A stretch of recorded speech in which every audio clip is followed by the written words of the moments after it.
Incrivelmente, amados, o título do ensino de hoje é um ensino muito importante, a ressurreição e o arrebatamento. Chocantemente, as meditações para este estudo foram muito levadas à ressurreição nossa, quando nós encontremos com o Senhor, né? Quando Ele voltar. E o Senhor me levou a várias passagens que me encheram de alegria, de vitória em Cristo Jesus, para poder perseverar até o fim. E estávamos cantando o Salmo 24 e Romanos 8, por exemplo, acabamos de cantar que nem ainda a morte, a perseguição, nem os anjos, nem potestades, nem principados, nem a fome, nudez, nada nos separará do amor de Deus que está em Cristo Jesus. Então, todos aqueles que amamos a vinda do Senhor Jesus Cristo, temos que esperar confiados que Ele vai poupar ao seu povo, a alma do seu povo, eternamente. Podemos até morrer, como Paulo morreu, como os apóstolos morreram. Mas o Senhor nos livra da morte ou da segunda morte, que é o lago que arde com fogo e enxofre.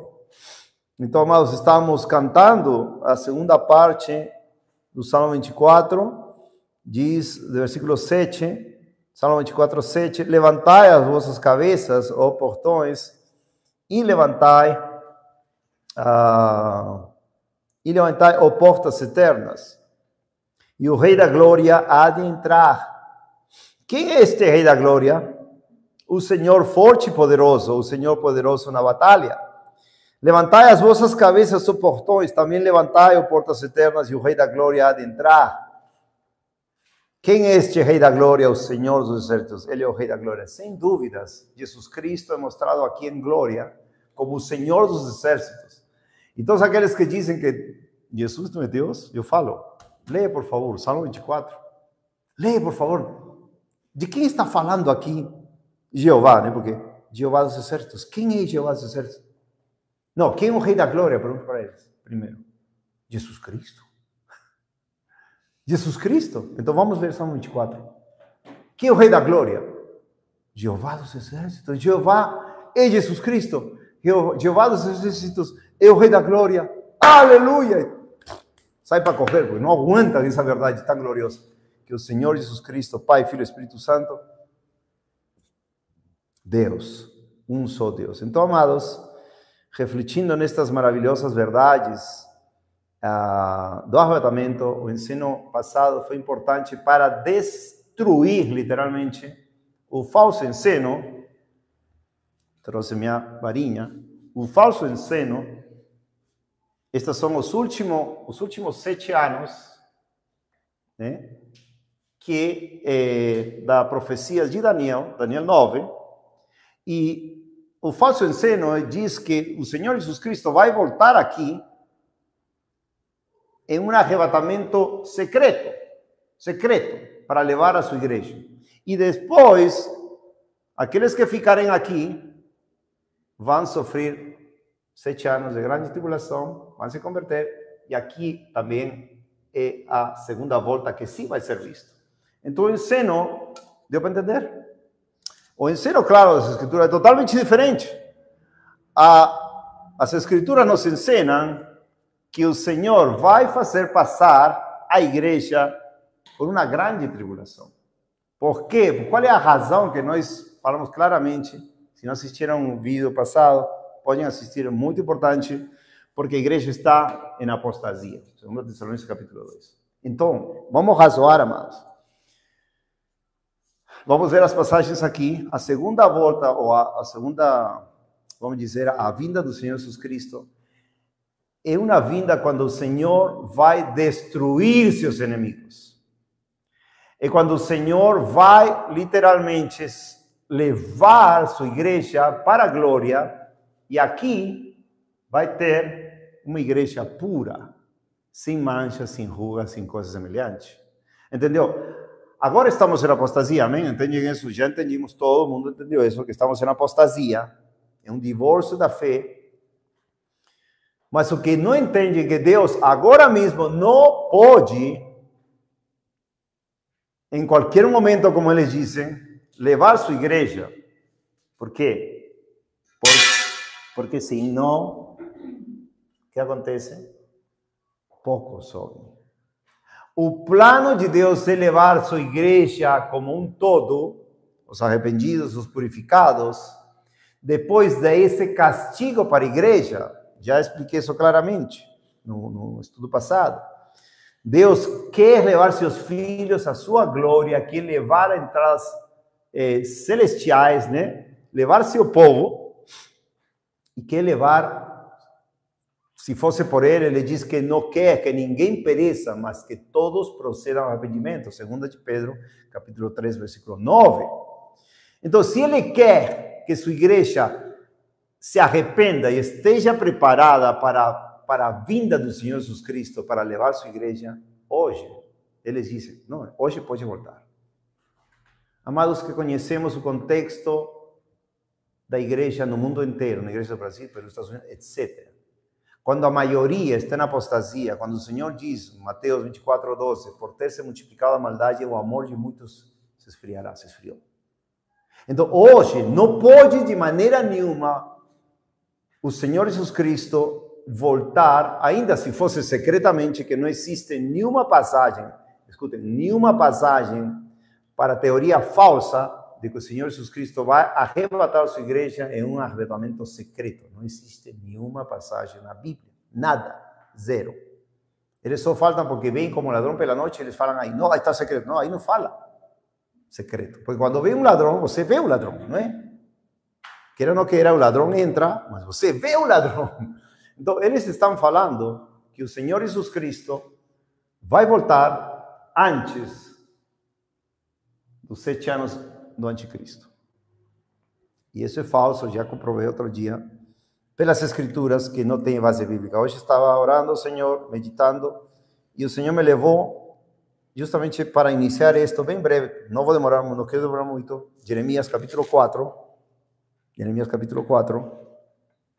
19, Jeremias 4, 19, que é muito importante. Se não são familiarizados com a melhor, está anotado, está tomando nota? A Hannah sempre toma notas dos versículos bíblicos, vai estar nota, vídeo, gravação. Então, e anotar também, Nath está anotando. Minhas entranhas, diz 4:19.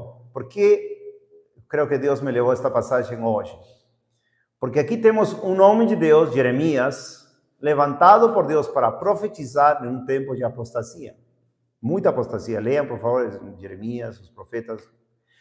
E nessa apostasia se mostra que Deus vai castigar seu povo por causa da apostasia, como também vai castigar a igreja na grande tribulação. E Deus me levou a 2 passagens importantes que se conectam maravilhosamente.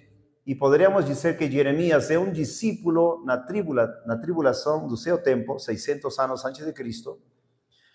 E Deus não tirou Jeremias, como a falsa doutrina do arrebatamento secreto diz. De fato, mas vou dizer aqui claramente, essa doutrina de que Jesus vai arrebatar secretamente a sua igreja é do diabo. Acho que poucas pessoas se atrevem a falar isso, mas eu me atrevo pela autoridade das Escrituras.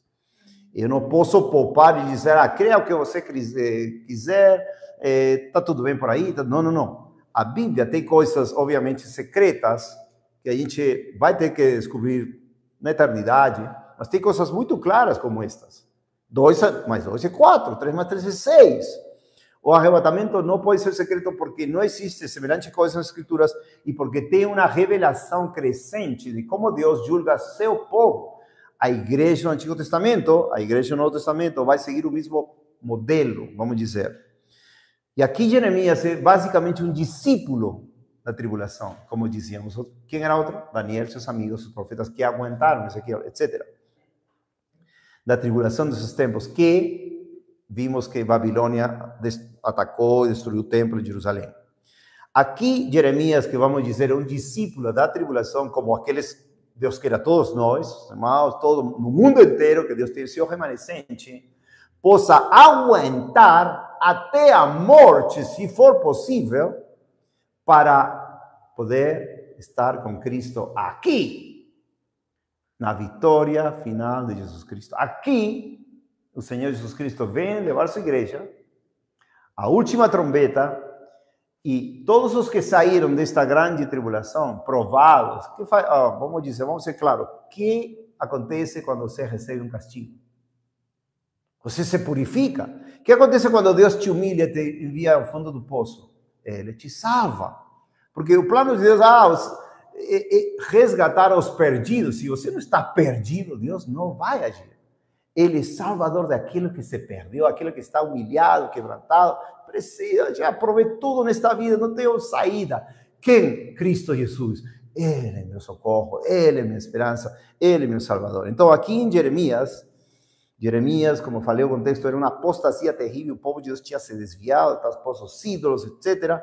E o Senhor estava anunciando juízo, estava anunciando uma tribulação, como está anunciando para nós, a grande tribulação que vai vir para purificar a sua igreja. E ele disse assim, 19, Jeremias 4, 19. Eu quero que percebam o coração de Jeremias. Minhas entranhas, eu estou com dor em meu próprio coração. Meu coração faz barulho dentro de mim. Eu não posso permanecer em silêncio porque tu ouviste, diz Jeremias a Deus. Oh, minha alma, o som da trombeta. Interessante, né? Porque Apocalipse fala das trombetas. E, de fato, na última trombeta, a sétima trombeta, o Senhor volta, Apocalipse 11:15. Chocante. Tem 6 trombetas antes das 7 semanas de Daniel. Não preocupem, se não entende muito, outro dia eu vou fazer um repasso forte para vocês. Vocês vêm aqui, fazemos tudo, para vocês entenderem bem. As 6 primeiras trombetas, Apocalipse 8:1, 10 e 11, são juízos ou alarmes de Deus para mostrar que já seus juízos chegaram, que sua ira está sendo derramada.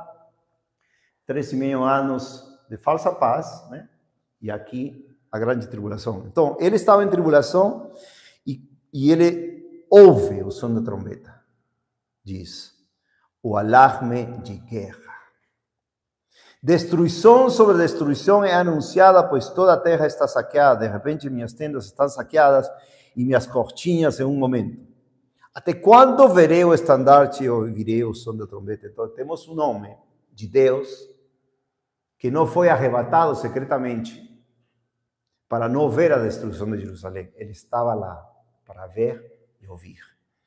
Pois meu povo, diz Deus, é tolo. Eles não me conhecem. É como a igreja hoje em dia. A maioria não conhece a Deus. Dizem ser de Deus, mas não são de Deus a maioria. Eles não me conhecem. Eles são filhos insensatos e nenhum entendimento eles têm. Eles são sábios para fazer o mal, porém para fazer o bem eles não têm conhecimento. Aí Jeremias diz, eu observei a terra, e que era sem forma e vazia, e os céus não tinham luz. Eu observei os montes, e que tremiam, e todas as colinas estremeceram. O que está falando Jeremias?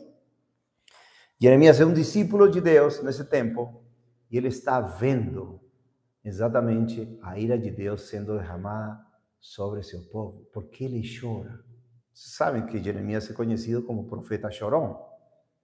Ele chorava vendo o que ia acontecer com Jerusalém.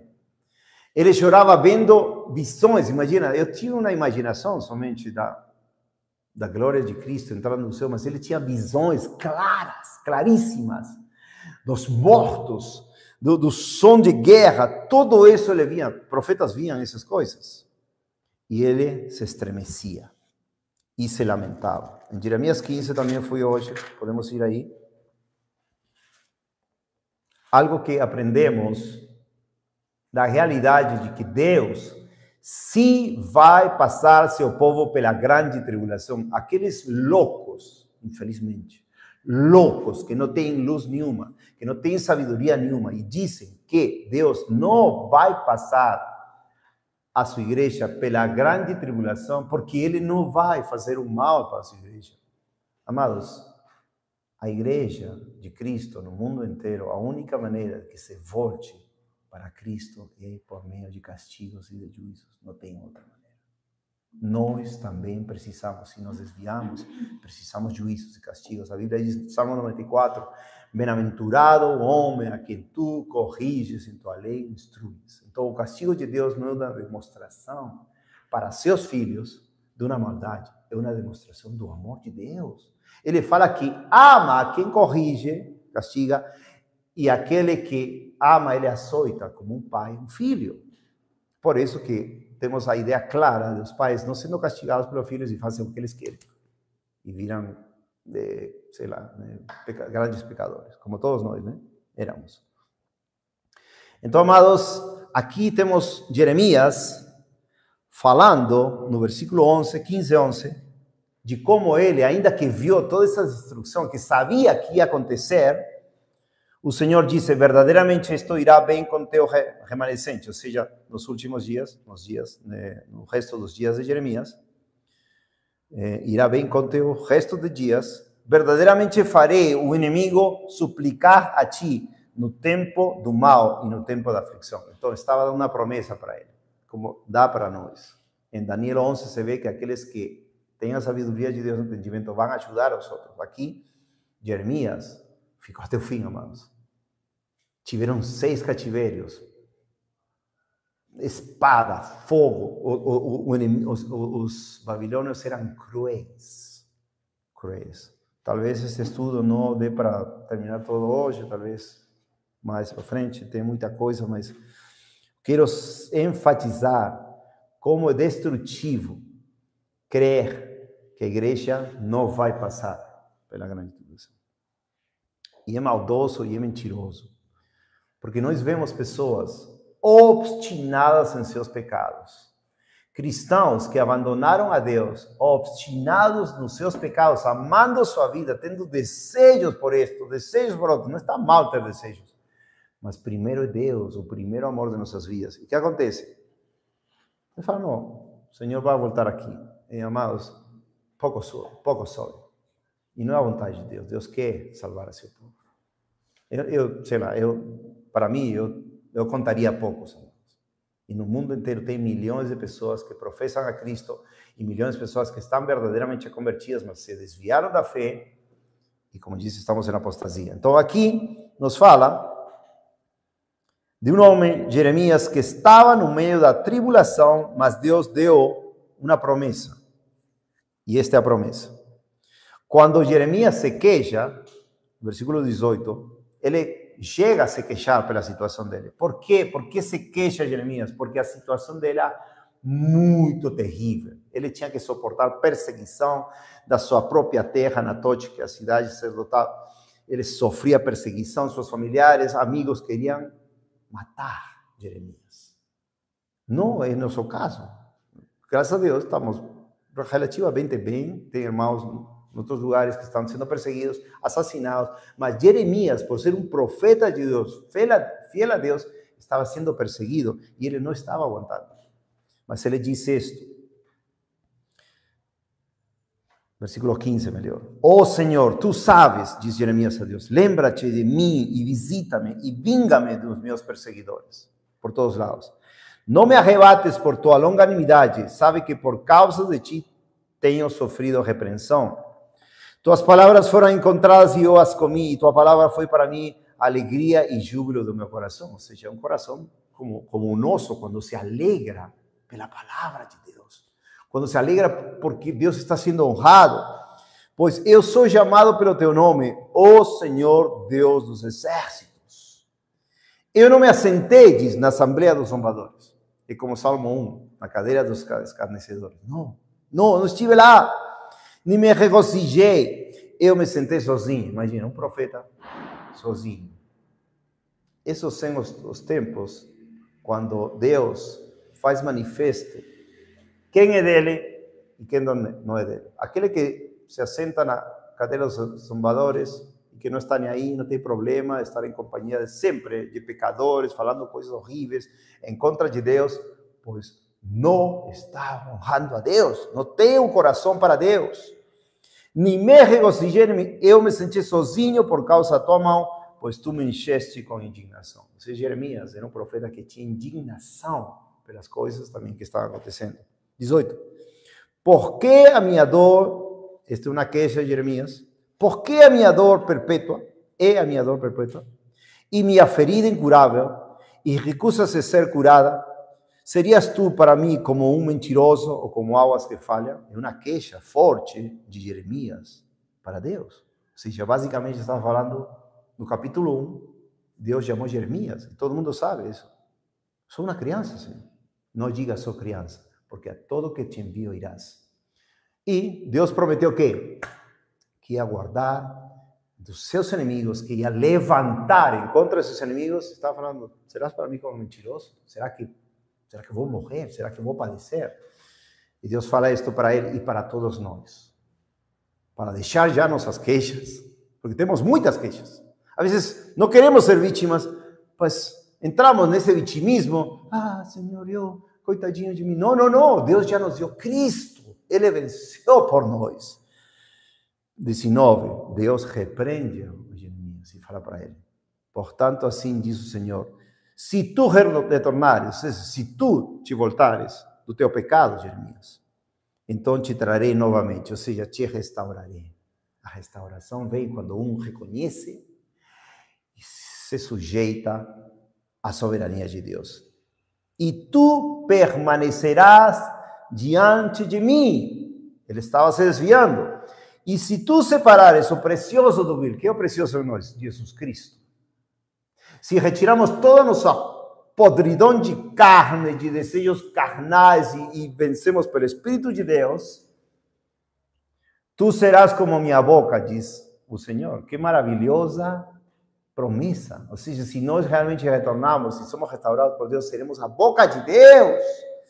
E diz, deixa-os retornar para ti, ou seja, deixa os pecadores que venham para ti, porém, não retornes tu para eles. Então, o que está querendo falar? Que eles façam o que eles querem fazer, eu já adverti, eu já fiz, eu vou retornar com todo o meu coração a Deus, não vou pecar, não vou me queixar, eu vou reconhecer, eu vou ser a boca de Deus, e que eles vejam minha vida, e eles queiram o que eu tenho, Jesus Cristo. Não, eu quero que eles tenham, não, jamais. E isso pode acontecer em um cristão verdadeiro. Invejar, desejar, longe de nós. Temos que nos arrepender e voltar à cruz de Cristo. 20. E eu farei de ti para este povo como um muro fortificado de bronze. Ele repete a promessa de Jeremias capítulo 1, versículo 18. E eu farei de ti para este povo como um muro fortificado de bronze, e eles lutarão contra ti, porém não prevalecerão contra ti, pois eu estou contigo para te salvar e para te livrar, diz o Senhor. E livrar-te-ei da mão do perverso e redimir-te-ei da mão do terrível. Então, qual é a comparação de Jeremias para nós? A Bíblia fala que ele nos guardará no tempo da grande tribulação. Escutem, não nos guardará como os da prosperidade e os falsos mestres dizem, que não vamos ser tocados, não. Paulo foi decapitado. Pedro morreu, todos os apóstolos morreram de mortes terríveis. Terríveis. O único que morreu de velho foi João, escreveu o Apocalipse. Então o que acontece? Nós devemos rejeitar, abominar, aborrecer e com amor, paciência, benignidade, toda doutrina, falar para as pessoas, reflete um pouco. O Senhor fala que Ele vai estar com nós no meio da morte, que Ele é nosso pastor. Na sombra da morte, Ele estará conosco. Paulo morreu decapitado. Os apóstolos morreram também da mesma maneira. Por que você diz que nós vamos ser arrebatados aqui? Não. Agora, somente queria reforçar isso na questão de dar um pouco mais acerca da doutrina dos discípulos da grande tribulação, que já falei várias vezes, a Bíblia ensina categoricamente que nós, cristãos, vamos passar pela grande tribulação, que é uma doutrina que se chama também angústia de Jacó, está Jeremias 30, versículo 7, que se chama também um tempo de grande tribulação como nunca houve na história da humanidade, nunca, nunca, e aí o Senhor vai vir para triunfar. Então, isso é uma introdução para, vamos dizer, reforçar a doutrina bíblica de que a igreja vai passar pela grande tribulação. Agora, amados, eu queria vir com o tema de hoje, que é muito importante, e se chama a ressurreição e o arrebatamento, que tem a ver nossa, vamos dizer, nossa luta com isto. Agora sim vamos ao quadro, né? Apostasia, estamos já. 2 Tessalonicenses 2, versículo 3, estamos na apostasia. A Bíblia diz nestas passagens, 2 Tessalonicenses 2, não posso ir a cada leitura, pois talvez, que primeiro tem que vir, vamos lá, 2 Tessalonicenses 2, diz acerca da vinda do Senhor Jesus Cristo. 2 Tessalonicenses 2, versículo 1. Ora, suplicamos-vos, irmãos, pela vinda de nosso Senhor Jesus Cristo, ou seja, pela volta. O Senhor Jesus Cristo vai voltar aqui, não aqui, pela volta do Senhor Jesus Cristo, e pela nossa reunião com Ele. Qual é a reunião? Arrebatamento, ou ressurreição. Vamos dizer, se eu morro hoje, e o Senhor não volta, eu vou me reunir com o Senhor Jesus Cristo nos ares, quando Ele voltar. Porque eu vou ser ressuscitado primeiro, e depois os que estiverem vivos, vão ser modificados seus corpos a corpos glorificados, à semelhança do Senhor Jesus Cristo. Então, capítulo 2, diz, versículo 2, que não nos movais facilmente da vossa mente, nem vos perturbeis, quer por espírito, quer por palavra, quer por carta, como de nós, como se o dia de Cristo estivesse já perto. 3, ninguém vos engane de maneira alguma, pois aquele dia não virá, ou seja, a volta do Senhor Jesus Cristo, sem que primeiro venha a apostasia. Entendeu? Então tem que vir a apostasia primeiro, para o Senhor voltar. Estamos na apostasia, então o Senhor vai voltar. Mas, se estamos em apostasia, de novo, refletam, por favor, os que estão assistindo o vídeo. Acredito que este vídeo vai ser enviado para várias pessoas. Estamos em apostasia. Eles dizem que aqui hoje, 23 de novembro de 2025, hoje pode voltar. Quem soube? Quem soube? Se o encontro com o Senhor Jesus Cristo se chama as bodas do Cordeiro, depois do arrebatamento. Se o encontro do Senhor Jesus Cristo se chama apresentação, em Efésios 5 compara a igreja subindo a encontrar com o Senhor Jesus Cristo, uma igreja pura, santa, sem mancha, sem ruga, sem coisa semelhante. Essa igreja não existe hoje, porque não há juízo. Os filhos que são deixados sem castigo se voltam rebeldes. Os filhinhos pequenininhos, eles são controlados, graças a Deus, com a vara, né? Na instrução, glória a Deus, isso que nos ensina o Senhor, né? Graças a Deus, nós aplicamos vara nos nossos filhinhos, bem obentinhos. Já quando cresceram, já Deus, Ele tem uma vara e um cajado. E Ele nos instrui, nos repreende a todos para voltar ao seu caminho. Por isso que Deus vai enviar juízos aqui, porque hoje não tem juízo. Essa famosa frase, não julgues. Não, o Senhor nos manda julgar com justiça, com reto juízo. Então, essa é outra doutrina que outro dia podemos também ver, é muito claro nas Escrituras. Então, para que venha o Senhor Jesus Cristo, tem que vir a apostasia e o homem do pecado seja revelado, filho da perdição. Então está claro, amados.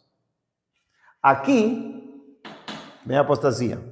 Daniel 9, não deixem, 2 Tessalonicenses, Daniel 9, que fala das 70 semanas, falta a última semana de Daniel, que é uma profecia.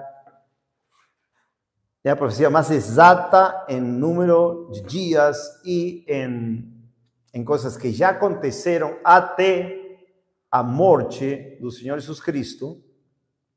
Fala assim, de acordo com um chamado, um clamor de Daniel, Gabriel vem e dá entendimento para Daniel. E isso que precisamos. Quando os discípulos do Senhor Jesus Cristo perguntam quando será o fim das coisas, Mateus 24:15, o Senhor diz,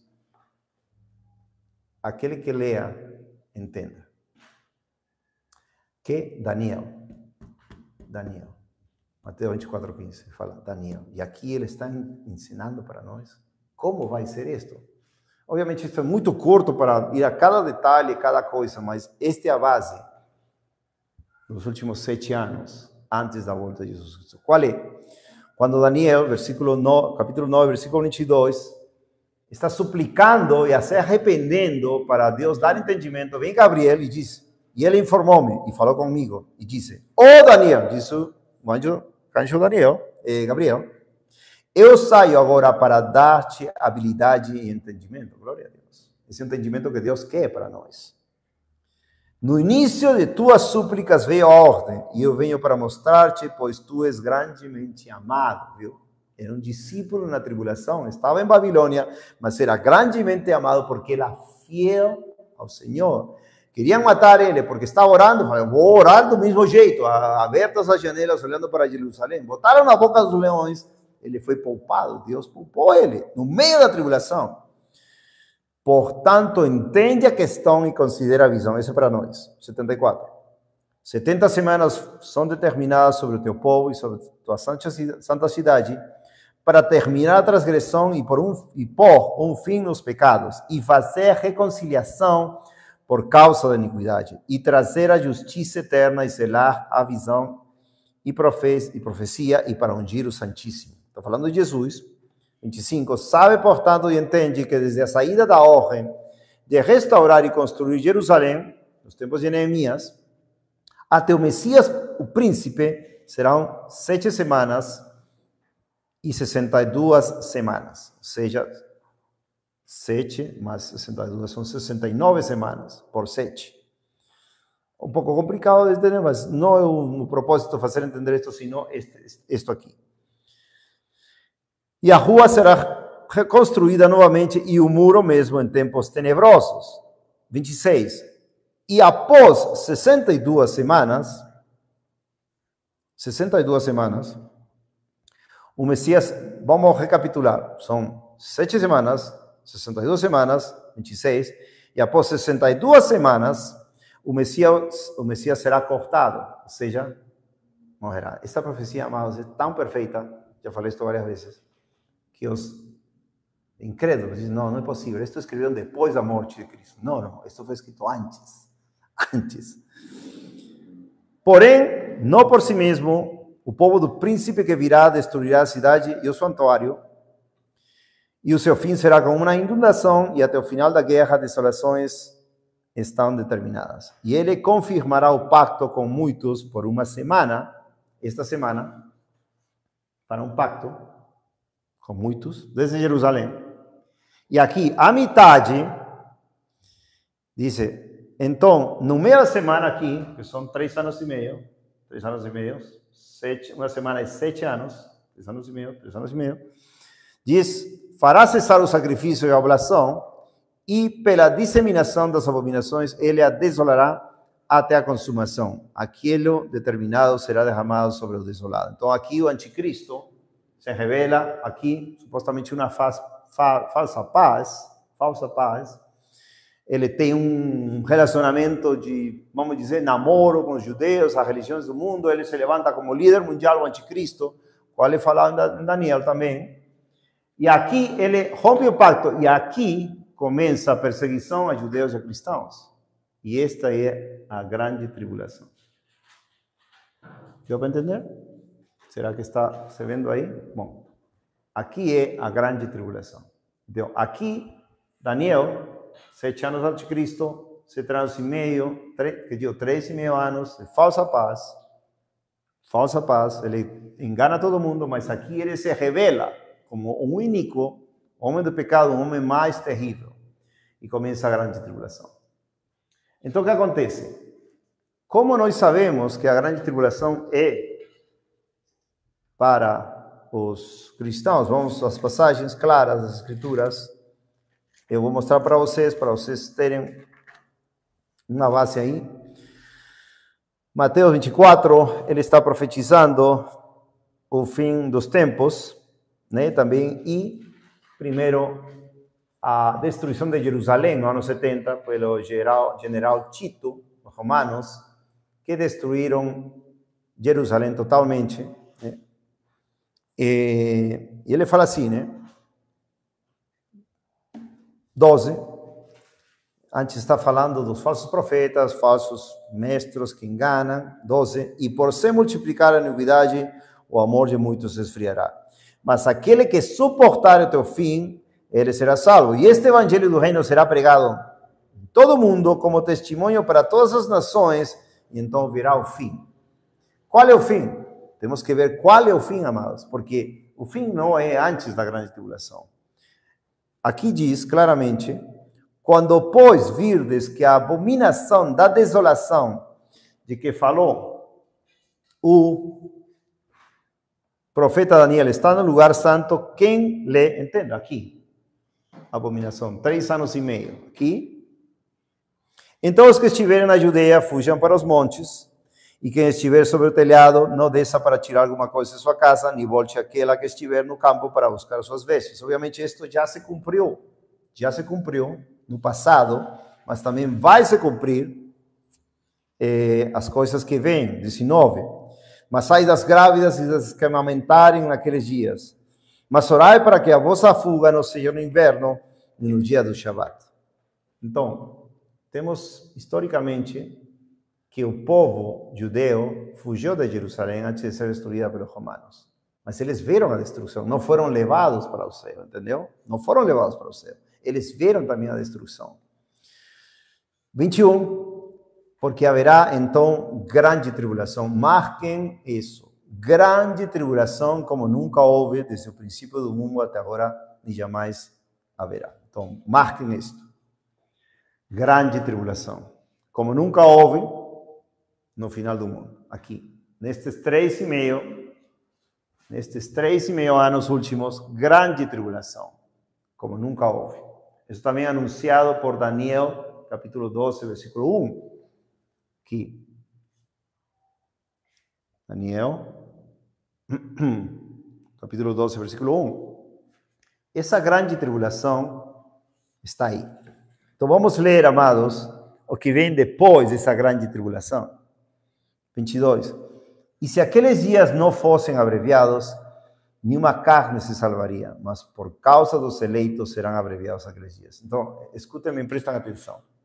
Está falando que aqui vai ter grande tribulação e que estes dias seriam acortados e por causa dos eleitos serão acortados. Então, o que está falando o Senhor Jesus Cristo? Que neste tempo vai ter eleitos. Vai ter eleitos. Agora, que eles pregam que os eleitos, a igreja, não passa pela grande tribulação e sobe aqui. Sobe aqui. Aqui se dá a ressurreição e o arrebatamento. O Senhor Jesus Cristo fala que neste tempo da grande tribulação que ainda está por vir, os eleitos vão ser salvos nesse tempo. 23. Então, se algum homem vos disser que o Cristo está aqui ou ali, não acrediteis. Porque hão de surgir falsos cristos e falsos profetas e farão tão grandes sinais e maravilhas que, se possível fora, enganariam até os eleitos. E que de antemão eu vos tenho dito. Portanto, se vos disserem que ele está no deserto, não saiais. Que ele está no esconderijo secreto, não acrediteis. 27. Porque assim como o relâmpago sai do oriente e brilha até o ocidente, assim também será a vinda do Filho do Homem. Estamos entendendo que o Filho de Deus, Jesus Cristo, não vem ainda está passando a grande tribulação. Continua dizendo, 28, pois onde estiver o cadáver, aí se juntarão as águias.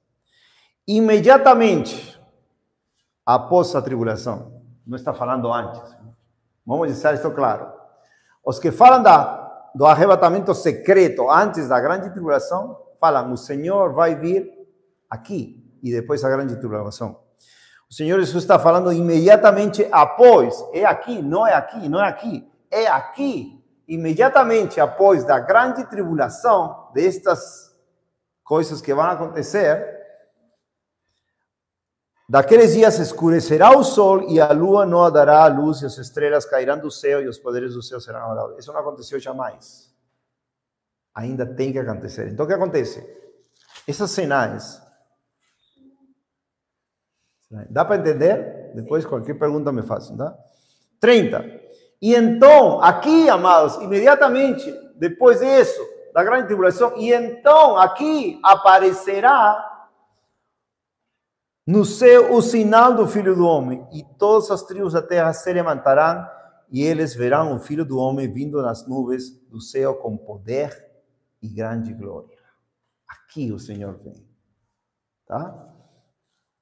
E ele enviará seus anjos com grande som de trombeta, e eles ajuntarão os seus eleitos desde os quatro ventos, de uma extremidade do céu a outra. Então, amados, é muito claro. Por isso digo que é tão diabólica essa doutrina, de que o Senhor Jesus vai vir aqui. E secretamente, aqui que diz, o sinal e todas as tribos da terra, Apocalipse 1:7 diz que todo olho o verá, não que vai vir secretamente. É muito diabólico. Então, o que acontece? Aqui está falando, claramente, esta é a profecia de Daniel, 7 anos últimos do anticristo. As trombetas primeiras de Apocalipse 8 a 10 estão aqui, apostasia também. E, então, 3 anos e meio de falsa paz, o anticristo, que faz o pacto. Tá? Vou tentar explicar. Nós estamos por aqui, apostasia. Ainda tem que vir aqui a Terceira Guerra Mundial. Ainda tem que ver os princípios dos dores. Aqui. Daí, vem os 7 últimos anos, a última semana que limos em Daniel 9, 27. 3 anos e meio que estão por todos lados em Daniel e em Apocalipse. É chamado 42 meses, 3 anos e meio, 1260 dias. Uau, glória a Deus! Glória a Deus, trovões. Aleluia. Falsa paz. E aqui ele mostra quem é ele. O iníquo, o ímpio. Aqui começa a grande tribulação, começa a perseguir. Aqui. E começa também a matar. Tem mortos nesse tempo, mortos cristãos. Também, por causa do testemunho de Cristo. É como Paulo, porque morreu por estar caladinho, não lhe pregava o evangelho e morreu por pregar o evangelho. Nós não somos os queridinhos de Deus para falar que não vamos passar o mesmo que ele passou. Por isso, a Bíblia chama esses dias o dia mau. E temos que estar preparados. Por isso que temos estado conversando estes dias, amados, com vocês. Glória a Deus pelo seu discernimento, porque brincar com Deus, fazer essas coisas enganosamente, Deus vai castigar severamente. Agora, Deus quer que por meio desses juízos ele se volte, né? Agora, se a vinda de Jesus aqui, o que devemos esperar aqui, então, amados? Temos grande tribulação, Jeremias 37, 30, versículo 7, o juízo a tribulação de Jacó. Temos aqui, Daniel 7:21, que fala que os santos vão morrer, os santos vão ser vencidos pelo anticristo. Aqui, Daniel 7:21, ou seja, os eleitos vão, alguns, não todos, obviamente, vamos morrer. 12, 1, 7, 10, o propósito é purificar a igreja, purificar, embranquecer aos santos neste período, porque já vimos que estamos em apostasia, não tem como subir aqui, vão subir aqui, quando estejamos purificados, arrependidos, cheios de indignação pelos nossos pecados e dando toda a glória a Cristo, morrendo, se possível, por causa do testemunho de Cristo. Aqui, Mateus 24, 21, já vimos, Lucas 21, 26 é o mesmo, o Senhor Jesus Cristo fala aqui. Grande tribulação aqui. Depois, Apocalipse, estas passagens vamos ver. Vamos ver assim, rapidamente. Acho que dá para terminar agora, falta um pouquinho de tempo, mas depois posso tocar outros temas. Apocalipse 7:14 fala também da grande tribulação. Diz, versículo 9,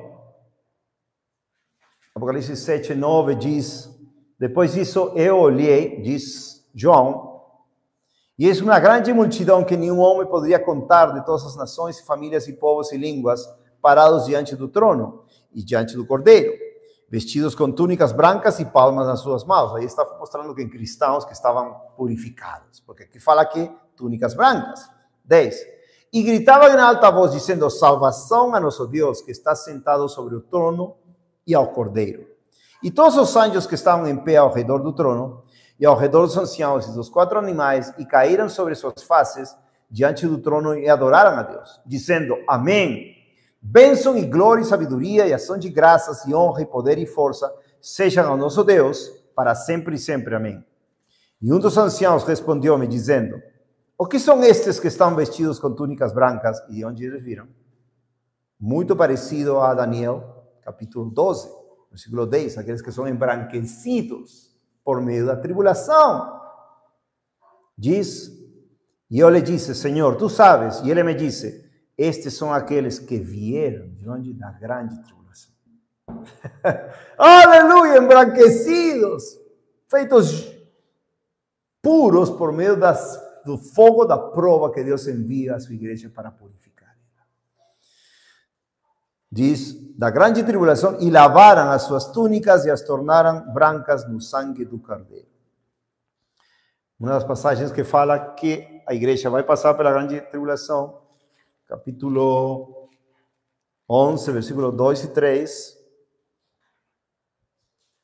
11, 2 e 3. Mas o outro que está fora do templo, deixa-o e não o mexas, porque foi dado aos gentios, e eles pisarão a cidade santa por 42 meses. Também a grande tribulação. E eu darei poder às minhas duas testemunhas, elas profetizarão por 1260 dias, vestidos de saco e cinta. Boas notícias, as duas testemunhas vão profetizar por 3 anos e meio. Aqui. Duas testemunhas profetizando por 1260 dias. Já vimos que 3,5 anos, vamos dizer, 3,5 anos é igual a 1260 dias, igual a 42 meses. Dá para entender?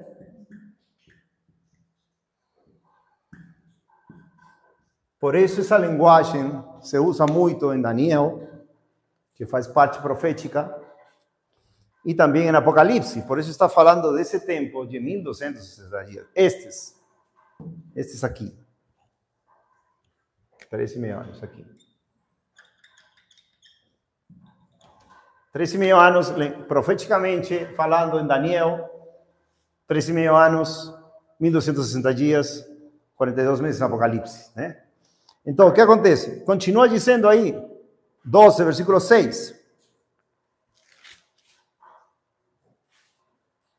E a mulher, tempo de grande tribulação, e a mulher, a igreja, os cristãos, fugiu para o deserto, onde ela tem um lugar preparado por Deus para que alimentassem ali por 1260 dias, 3 anos e meio, aqui. Outro versículo. 14, 12 e 14, né? 12, Apocalipse 12, versículo 12.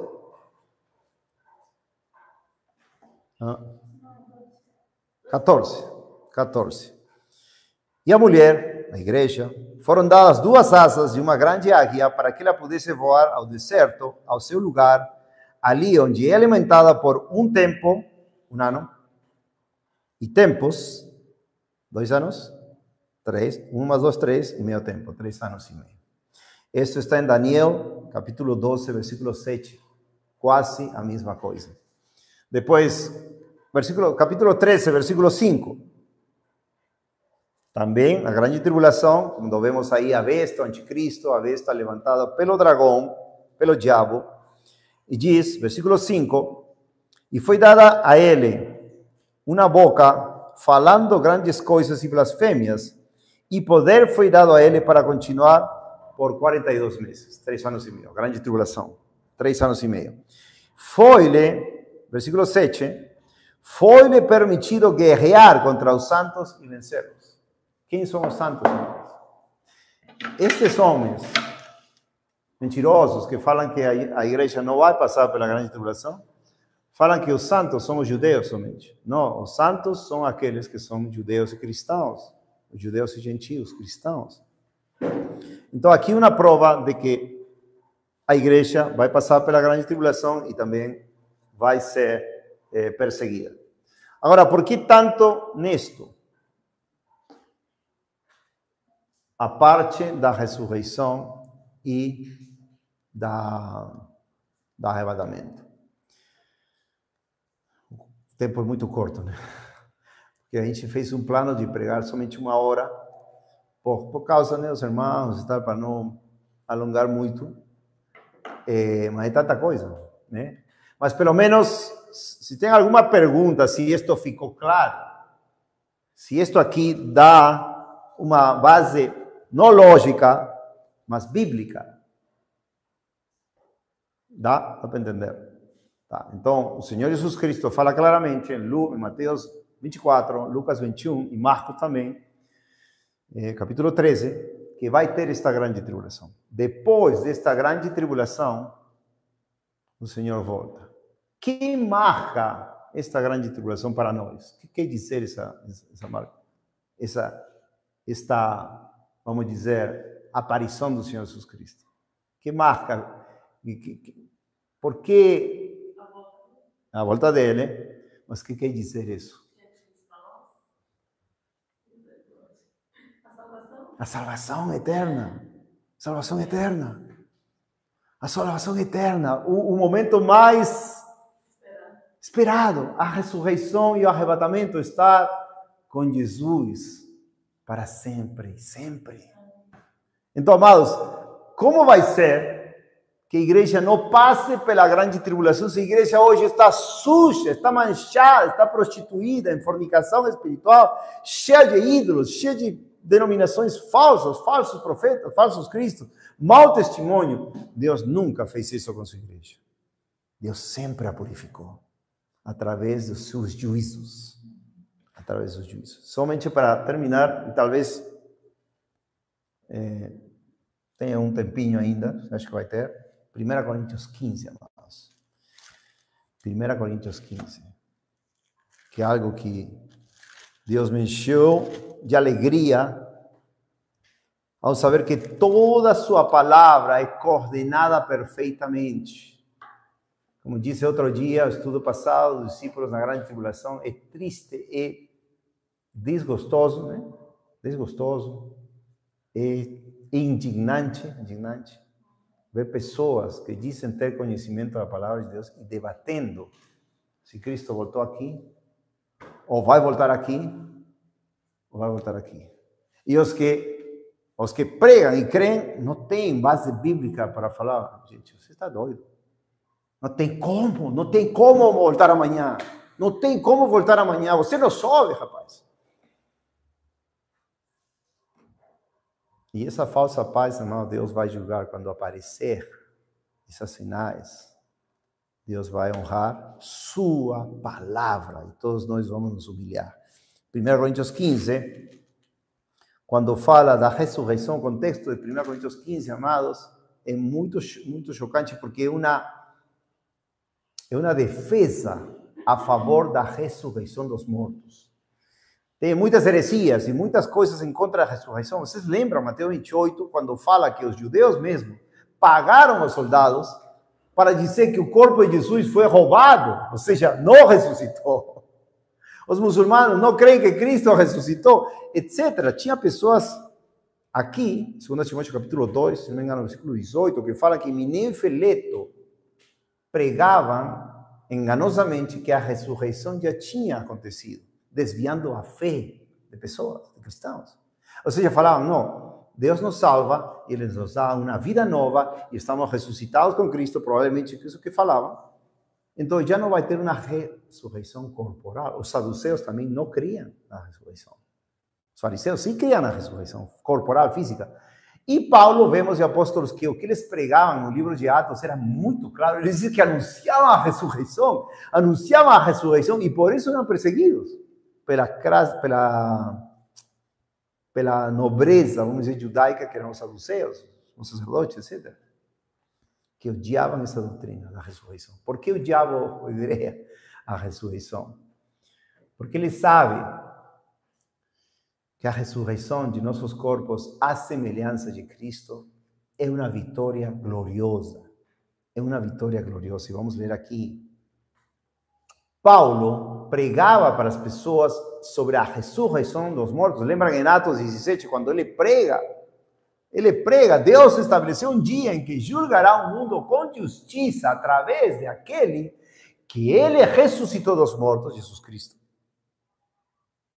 dando fé a todos os homens pela sua ressurreição. E diz que aí, falou da ressurreição, e aí os filósofos, ou seja, vamos dizer, os ateus deste tempo, zombaram dele. Já te escutaremos outro dia. Mas creram, alguns creram. Então, o que acontece? A ressurreição sempre foi um ponto de contenda, heresias, descrença e de zombaria.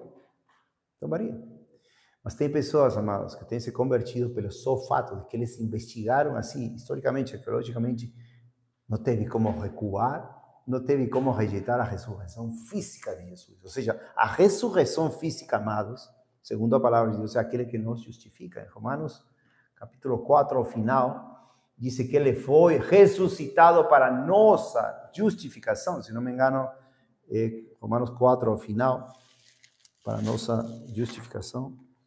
Romanos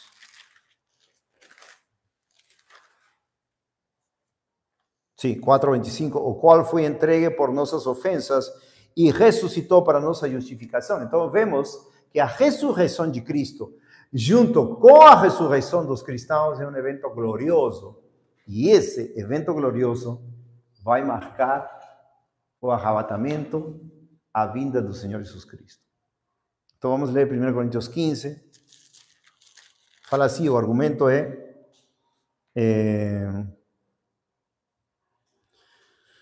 versículo 11. No, ora, 12. Ora, embora se pregue que Cristo ressuscitou dos mortos, como dicen algunos de entre vós que no há ressurreição de mortos, viu? Mas se não há ressurreição de mortos, então Cristo não ressuscitou, e se Cristo não ressuscitou, então é vã a vossa pregação e também é vã a vossa fé. Sim, e somos considerados como falsas testemunhas de Deus, pois testificamos de Deus que ressuscitou a Cristo, ao qual ele não ressuscitou, se é que os mortos não ressuscitam. Ou seja, o argumento de Paulo é: se vocês dizem que Cristo não ressuscitou, então nós estamos em pecado. 16. Porque se os mortos não ressuscitam, então Cristo não ressuscitou. E se Cristo não ressuscitou, a vossa fé é vã e ainda estáis nos vossos pecados. Entendeu? Então, por que tão glorioso esse encontro com Jesus na ressurreição? Porque é uma verdade absoluta. E nossa ressurreição, o nosso encontro com Jesus, da mesma maneira, marca o ponto glorioso da vinda de Jesus. Aqui diz: mas agora, 20, mas agora é Cristo ressuscitado dos mortos, tornando-se as primícias dos que dormem. Pois desde, ou seja, o primeiro ressuscitado com um corpo glorificado. Pois desde que a morte veio por um homem, também por um homem veio a ressurreição dos mortos. Porque assim como em Adão todos morrem, igualmente também em Cristo todos serão vivificados. Mas cada um em sua própria ordem. Cristo as primícias, depois os que são de Cristo na sua vinda. Viu? Na sua vinda, isso é claro. Na sua vinda. Então virá o fim. Claro, gente. Então virá o fim. Já é o fim. Não fala que... O que eles falam é que Cristo ressuscita os mortos aqui, leva a sua igreja aqui, no arrebatamento, e depois tem anos no céu. De novo. Eles falam que aqui Jesus Cristo vem antes da grande tribulação, e que aqui os cristãos do mundo inteiro, os que têm sua fé, eles passam anos, até 7 anos talvez, com Cristo aqui no céu, 7 anos, enquanto as outras pessoas estão na grande tribulação. Então aqui não é o fim. O fim é aqui para eles. Agora aqui está falando claramente, amados. 24, então virá o fim, quando ele tiver entregue o reino a Deus e o Pai, e quando ele tiver derrubado todo o governo e toda a autoridade e poder. Deu para entender? O Senhor Jesus Cristo está falando que aqui, quando ele ressuscitar os mortos e quando ele vir nas nuvens, aqui vencerá a seus inimigos e entregará o reino a seu Pai. Por que é importante, então, crer o que diz a Bíblia? Porque nós esperamos não somente ressurreição e arrebatamento, sino que aqui começa a destruição dos perversos, dos pecadores que nunca se arrependeram. Aqui. E aqui, amados, começa o que se chama as taças da ira de Deus. Está em Apocalipse 15, Apocalipse 16, a queda da Babilônia, capítulo 18, as boas do Cordeiro, capítulo 19. E depois vem os 1000 anos, né? Apocalipse 20. Mas, amados, é tão importante que nós entendamos que Deus vai cumprir todo o seu plano profético e a maneira que ele lida com seu povo através dos séculos, da igreja, do Antigo Testamento, do Novo Testamento. E aqui ele vai se manifestar com glória. Quando, amados? Ao tocar da última trombeta. Apocalipse 11, 15. Somente, versículo 52. Então, segundo capítulo 15 de Coríntios, versículo 23 e 24, está dizendo que sua vinda vai marcar a derrota de seus inimigos. 52 diz, em um momento, não, 51. E aqui vos digo um mistério, nem todos dormiremos, mas todos seremos transformados. Em um momento, em um piscar de olhos, ante a última trombeta, porque a trombeta soará e os mortos serão ressuscitados incorruptíveis e nós seremos transformados. Porque é necessário que este corruptível seja revestido de incorruptibilidade e que isto que é mortal se revista da imortalidade. Então, essa é a vitória gloriosa do Senhor Jesus Cristo, quando todos nós, se morremos antes da volta dele, imagine, irmãos, esse espetáculo para o mundo inteiro, para os inimigos de Deus, para o anticristo, para os infiéis, para os rebeldes, que mortos, por exemplo, se eu morro amanhã, meu corpo ressuscita e é levado na condição de um corpo glorificado, transformado, à semelhança de Cristo que subiu como um corpo ressuscitado. Jesus Cristo não subiu no Espírito, ele subiu com seu corpo glorificado, ele teve com seus discípulos, ele comeu, até mostrou, um Espírito não pode comer, ele comeu com seus discípulos, ou seja, homem, o primeiro homem que entrou ao céu gloriosamente, triunfantemente, para nos conduzir a todos nós também à presença de Deus aqui no céu. Então, o que acontece, amados? Aqui marca uma trombeta. Se vamos a Apocalipse 11, 15, sabemos que as trombetas são as alarmes de Deus que mostram seu juízo sobre a terra, sobre a sua igreja, para branquear, purificar sua igreja. Apocalipse 11, versículo 15, é o sétimo anjo. 15. Diz, e o sétimo anjo soou e houve grandes vozes no céu. Lembram? Com voz de arcanjo, com trombeta de Deus, dizendo, os reinos deste mundo se tornaram os reinos de nosso Senhor e do seu Cristo, e ele reinará para sempre, sempre. Então ele vem aqui e reina para sempre e sempre. Ele não está falando que vai ter uma grande tribulação, ou seja, vai ter uma grande tribulação aqui. Ele vem aqui, levanta a sua igreja, purificada pela grande tribulação, e leva a sua igreja em poder e glória. Isso que está falando a última trombeta. E diz, e os 24 anciãos que estavam assentados diante de Deus, em seus assentos, prostraram-se sobre as suas faces e adoraram a Deus, dizendo, a ti damos graças, ó Senhor Deus Todo-Poderoso, que eras e has de vir, porque tomaste para ti teu grande poder e reinaste. E iraram-se as nações, e é chegada a tua ira, e o tempo dos mortos para que sejam julgados, e para que tu des recompensa aos teus servos, os profetas e os santos, e aqueles que te temem, e teu nome, pequenos e grandes, para que destruas os que destroem a terra. Então, Apocalipse 11, amados, marca o soar da trombeta. E, obviamente, temos que ir às passagens que falam da trombeta. Lembram que em Mateus também fala da trombeta? Já limos, né? Da trombeta em Mateus. Limos? Limos quando fala, não? Bom, vamos a Mateus de novo, Mateus 24. Diz 31. Acho que limos, sim, limos, mas vamos repetir. E ele enviará seus anjos aqui, com som de trombeta,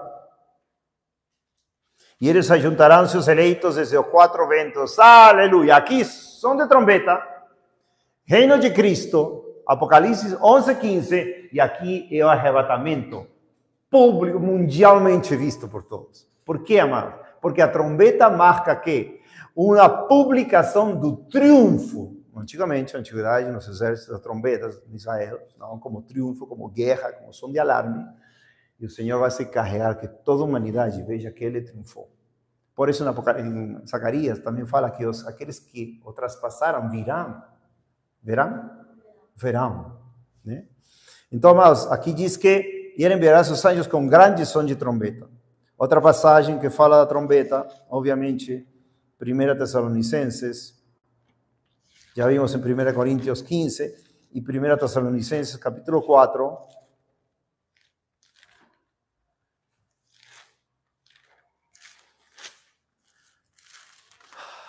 talvez seja muita, vamos dizer, muita doutrina para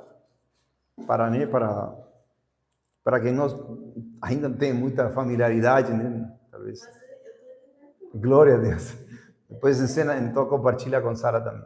É porque são coisas que são, vamos dizer, importantíssimas e ao mesmo tempo fundamentais na fé, na nossa fé, que por muitos séculos tem tentado desconstruir, né, e destruir. Então, aqui, Paulo diz, versículo 13, 1 Tessalonicenses 4:13, não quero que sejais ignorantes, irmãos, acerca dos que dormem, para que não vos entristeçais como os demais, que não têm esperança, os que estão mortos, né? Dormem. Porque se cremos que Jesus morreu e ressuscitou, assim também os que em Jesus dormem, Deus os tornará a trazer com ele. Dizemos, pois, isto a vós, pela palavra do Senhor, que nós, os que estamos vivos, se estão vivos e permanecemos para a vinda do Senhor, não precederemos os que dormem, ou seja, os mortos. Primeiro, porque o mesmo Senhor descerá do céu com brado, aqui, e com voz de arcanjo, e com trombeta de Deus, Apocalipse 11:15, a sétima trombeta, e os mortos em Cristo ressuscitarão primeiro, depois nós, os que estamos vivos e permanecemos, seremos arrebatados juntamente com eles as nuvens, a encontrar o Senhor nos ares, e assim estaremos para sempre com o Senhor. Portanto, consolai-vos uns aos outros com estas palavras. Então, amados, já para finalizar, quero estender-me mais, mas o desenho de Deus profetizado em todas as Escrituras, depois do pecado do povo, sempre foram períodos de tribulação, de castigo, de juízos para o povo de Israel, para o povo de Judá.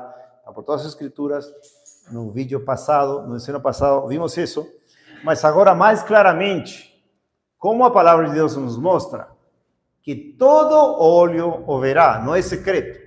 Não é antes da grande tribulação, secreto, nunca, jamais. Como vai ser secreto, amado? Um evento tão glorioso. Ressurreição e arrebatamento.